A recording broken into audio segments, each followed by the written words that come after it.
दादू का police inspector डकैत गेंद का सहूलत कार निकला। मुजरिमाना सरगर्मियों में मुलविस साबिक SHO को मकामी पुलिस ने मुकदमा दर्ज करके गिरफ्तार कर लिया।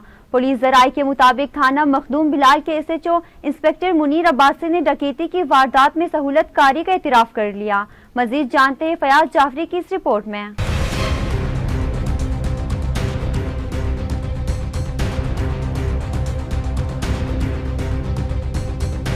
दादू में पुलिस अफसर डकैत निकला। मुजरिमाना सरगर्मियों में साबिक SHO के मुलविस होने पर मुकामी पुलिस ने गिरफ्तार करके मुकदमा दर्ज कर लिया। पुलिस के मुताबिक गिरफ्तार साबिक SHO थाना मखदूम बिलावल इंस्पेक्टर मुनीर अब्बासी ने डकैती की वारदात में सहूलतकारी का एतराफ भी किया। महर थाना A सेक्शन पुलिस के मुताबिक कार डकैती और दीगर जराइम में मुलविस गैंग के 6 अहम कारिंदों को मसरूका कार और असलाह समेत गिरफ्तार किया गया। मुलजिमान ने दौरान तफ्तीश साबिक SHO मुनीर अब्बासी पर डकैती की वारदात में सहूलतकारी करने का एतराफ किया। इंस्पेक्टर मुनीर अब्बासी को गिरफ्तार करके शामिल तफ्तीश कर लिया गया। पुलिस ने मुलजिम मुनीर अब्बासी का मुकामी अदालत से पुलिस कस्टडी रिमांड हासिल कर लिया।